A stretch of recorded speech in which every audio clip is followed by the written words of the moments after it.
So it's your 4K device connected to your TV, not showing you HDR. Of course, you have to have a 4K TV that does HDR. You have to have your 4K device or input medium that does HDR. So as we can see here, we're using a 4K Blu-ray player and we're playing a 4K Blu-ray of Donnie Darko.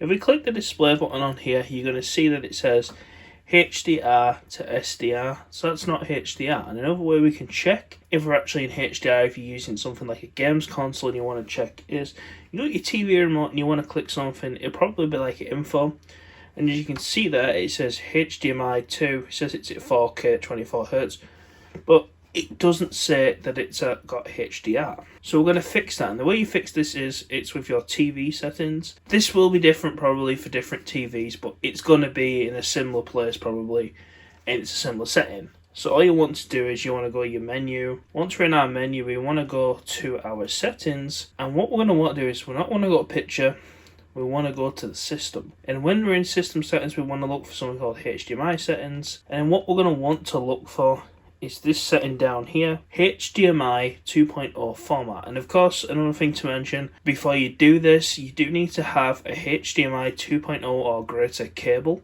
HDMI 2.0 will do 4K at 60Hz. If you want to run 120Hz, you'll need HDMI 2.1. So all we want to do is we want to turn on HDMI 2.0 format. All we do is just click this over, it'll go blank for a second, hello.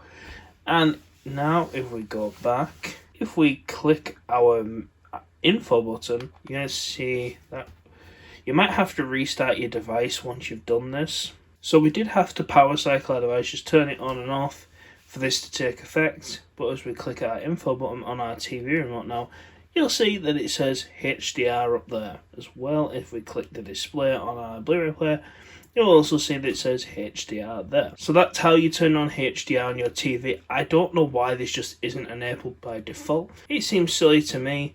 But anyways guys, please like, comment, subscribe. I hope you found that useful, and I'll see you next time.